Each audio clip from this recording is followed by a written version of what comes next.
j'étais très essoufflé cette nuit. Alors, essayez de bien respirer calmement avec le masque, ça va vous aider, c'est de l'oxygène. L'insuffisance cardiaque est une affection très fréquente. Environ 15 millions de personnes en souffrent en Europe, plus de 100 000 en Suisse. Et c'est la seule affection cardiovasculaire dont la fréquence augmente chaque année. C'est la première cause d'hospitalisation chez les personnes de plus de 65 ans. Il est malheureusement difficile, voire impossible, de guérir un cœur affaibli, mais il est possible d'améliorer la situation. Il convient d'abord de déterminer précisément la cause, puis de proposer le traitement adéquat qui va réduire les symptômes, améliorer la qualité de vie, mais aussi augmenter la survie et diminuer les hospitalisations.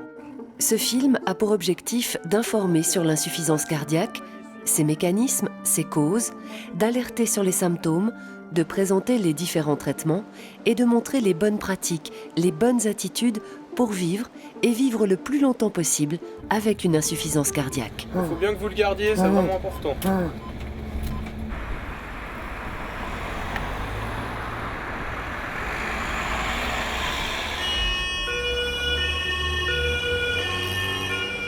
Je suis le médecin de garde. Bonjour docteur. Qu'est-ce qui vous arrive? Je suis très essoufflé. Hein. Combien de temps ça fait que vous êtes essoufflé comme ça? Depuis hier. Je vais écouter vos poumons. Penchez-vous en avant. Vous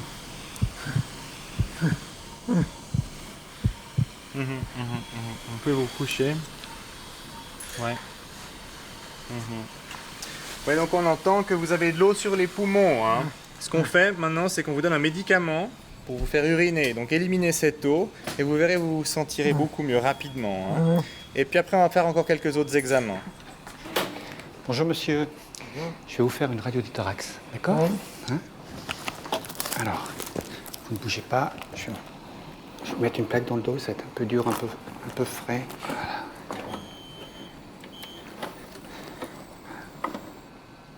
Respirez à fond, monsieur, gardez l'air dans les poumons, vous ne bougez plus. Voilà, c'est bien. Ah bah ça a l'air d'aller mieux. Bonjour docteur. Bonjour. Ah oui, ça va mieux. Parce qu'au fond, vous avez remarqué que vos jambes ont enflé ces derniers temps? Oui, j'avais remarqué, je pouvais même plus mettre mes chaussures. En fait, docteur, qu'est-ce que j'ai? Ce que vous avez, c'est ce qu'on appelle de l'insuffisance cardiaque. En fait, votre cœur ne pompe pas aussi bien que ce qu'il devrait. Le cœur est un muscle qui fonctionne comme une pompe qui propulse continuellement le sang dans tous les organes du corps. On parle d'insuffisance cardiaque lorsque cette fonction de pompe est affaiblie. L'insuffisance cardiaque a deux effets principaux. Premièrement, une quantité insuffisante de sang est fournie à votre corps, ce qui peut causer une fatigue musculaire. Deuxièmement, cette diminution de la circulation sanguine entraîne par des mécanismes complexes une accumulation de liquide dans le corps qui augmente le volume de sang qui circule.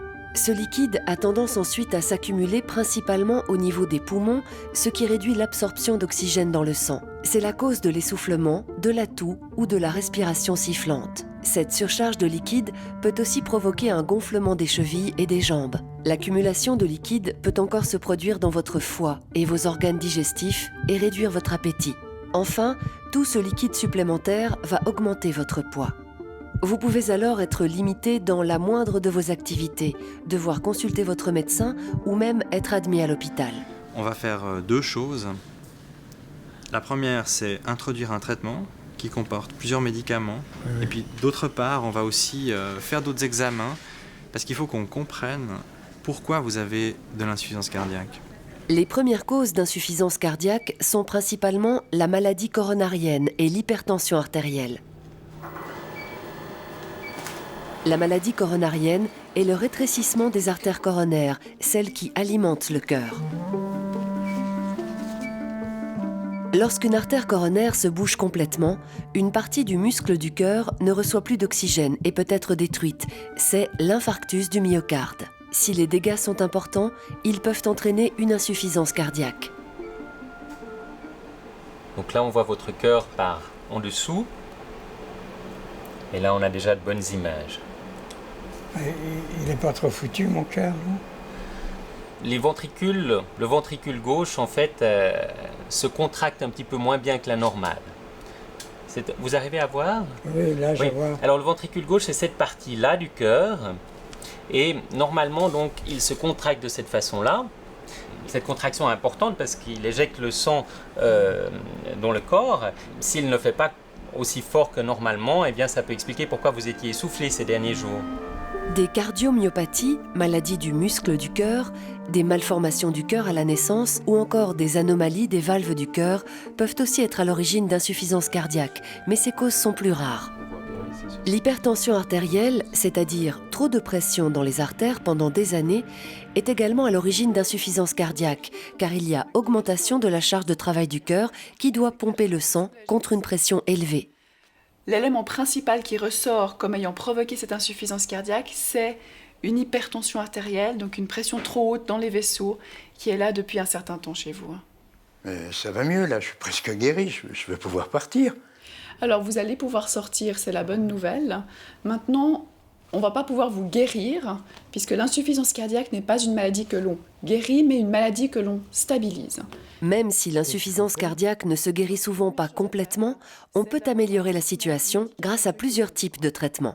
Plusieurs médicaments vont être utilisés pour soulager le cœur affaibli dans son travail.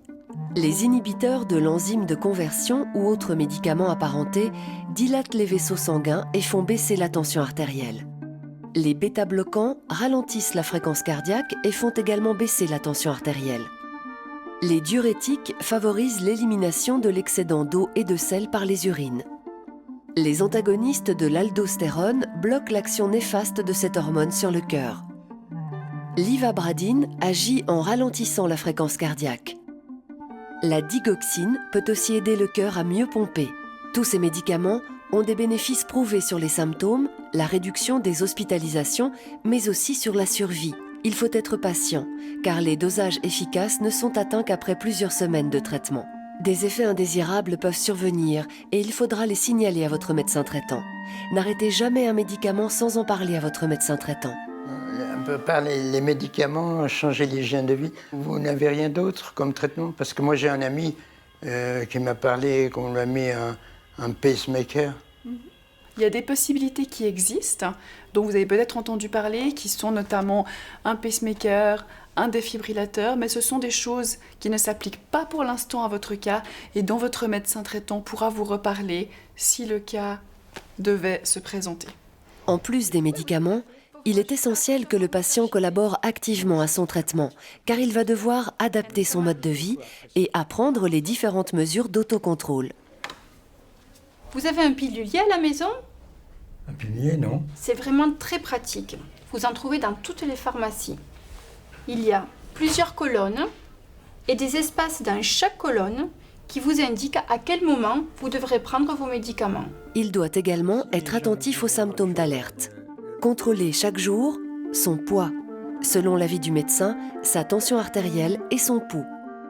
Informer son médecin en cas d'augmentation de l'essoufflement, de prise de 2 kg de poids ou plus en moins de 3 jours, en cas de jambes enflées, de vertige et de fréquence cardiaque rapide ou de palpitations. Et puis alors le médecin, il m'a parlé de changer mon mode de vie. Qu'est-ce que c'est que ça? Effectivement, il y a plusieurs règles essentielles à respecter. La première, c'est de vous peser tous les jours et peut-être de retranscrire votre poids dans le journal de contrôle. Comment ça va, papa? C'est chouette qu'on puisse cuisiner ensemble, Ah bah alors c'est sympa, hein, t'as bien fait de Ouais. venir. Alors tu sais, ça m'aide beaucoup. Hein, parce Sinon, que... tout seul, ça va? Tu t'en sors? Ah, je m'en sors, hein, je suis les prescriptions, hein, mais c'est pas évident au début. Ouais. Hein. Ah non, Petit-déj, tu fais comment? Comment tu commences ta journée? par des fruits. c'est Ça, bien. j'aime beaucoup. Ouais. Après, je prends mon café, beurre, pain, confiture, même du miel. Ouais, c'est Tu sais bien. que ça me tient jusqu'à midi, Ouais, ça? ouais, c'est bien, ouais. Et puis alors à midi, après, ça c'est des repas importants. Hein. Je vais au marché. Ouais. Je vais au marché, je m'achète des légumes, je mange du riz, de temps en temps du poisson. Puis à l'arrière, j'ai acheté de la viande séchée avec un morceau de fromage. Mais c'était bon. Ah, c'était Ouais, bon. bah ça je me doute, c'était bon, mais ça c'est pas terrible, hein. Les deux en même temps, c'est super salé, papa. Hein. Le sel, à pointer du doigt en premier. Il favorise l'accumulation de liquide dans l'organisme. Il est nécessaire d'en limiter la consommation à 5 à 6 grammes par jour, c'est-à-dire l'équivalent d'une cuillère à café. Manger beaucoup de fruits, de salades, de légumes frais, de poissons, de légumineuses, agrémentés d'huile d'olive ou de colza reste toujours le meilleur des régimes. Quand même, physiquement, ça va? Tu reprends un peu du poil de la bête? Je vais mieux. Mais tu sais, quand même, ce qui m'est arrivé là, c'est quand même un changement de vie. Hein. Oui, et puis tu dois vraiment, toi, faire des choses. C'est-à-dire que ça fait vraiment partie du traitement. Hein. Mais c'est comme ça. Hein. Alors, de toute manière, je suis prêt à collaborer. Je dois me peser, prendre des médicaments, j'ai un semainier. Des dépliants destinés aux insuffisants cardiaques sont à votre disposition pour vous aider à composer vos repas quotidiens. La personne qui souffre d'insuffisance cardiaque doit contrôler chaque jour à la même heure son poids, si possible le matin après avoir uriné. Selon les cas, le médecin peut prescrire un appareil automatique de mesure de la pression artérielle afin que le patient contrôle sa pression artérielle et son pouls à domicile. Côté activité physique, ne pas hésiter. Marche, vélo, natation, golf sont particulièrement recommandés à une intensité modérée dans le but de diminuer les symptômes et d'améliorer la qualité de vie. Selon l'avis du médecin, il peut aussi être nécessaire de limiter sa consommation totale de liquide à 1,5 litre ou 2 litres par 24 heures, car l'élimination de l'eau est réduite dans l'insuffisance cardiaque. Vous auriez des questions à me poser? Ah oui, parce que je fais beaucoup de randonnées. Alors la montagne, je peux recommencer? Oui, bien sûr. 1500 mètres, aucun problème. Comme vous aimez bien la randonnée, donnez-vous quelques temps pour vous acclimater, 1 ou 2 jours avant de faire des efforts plus conséquents. Et comme ça, vous pourrez continuer vos randonnées avec votre épouse. Hein. Autre chose? Oui, les rapports sexuels. Alors, aucun souci, hein. Aucune contre-indication. Vous pouvez avoir des activités tout à fait normales. Quels sont les symptômes qui devraient m'inquiéter? Les symptômes courants sont essoufflement à l'effort, essoufflement en position couchée et la nuit, chevilles, jambes ou pieds enflés, fatigue. Lors de l'apparition de ces symptômes, il faut consulter son médecin traitant. Bonjour. Bonjour. Je me présente, je suis Isabelle, je suis maîtresse d'éducation physique. Il est vivement recommandé aux patients atteints d'insuffisance cardiaque de participer à un programme structuré de réadaptation cardiaque. Sur l'intensité de votre... Est-ce que vous pouvez soulever votre t-shirt? Vous y apprendrez à gérer vos efforts en faisant de l'exercice physique et cela vous aidera à améliorer votre capacité physique et à diminuer vos symptômes. Je vais donc vous demander de marcher autour de cette salle en suivant la ligne bleue, en marchant le plus vite possible. Vous pourrez aussi bénéficier d'un enseignement par du personnel médical spécialisé pour vous aider à mieux comprendre votre maladie, à adapter votre mode de vie, à faire vos autocontrôles et à savoir reconnaître les symptômes d'alerte. Il est important qu'on puisse un petit peu chiffrer de façon précise votre niveau de capacité physique pour qu'on puisse vous prescrire beaucoup mieux votre entraînement en réadaptation et puis aussi pour qu'on sache un tout petit peu où est-ce que vous en êtes dans votre maladie en fait. C'est pour mesurer votre consommation d'oxygène pendant l'examen.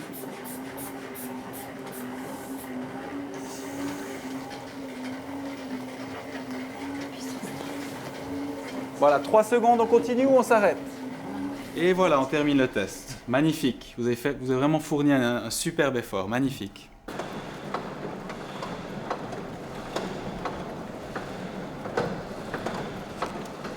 Monsieur Cavaillé, tout se passe bien?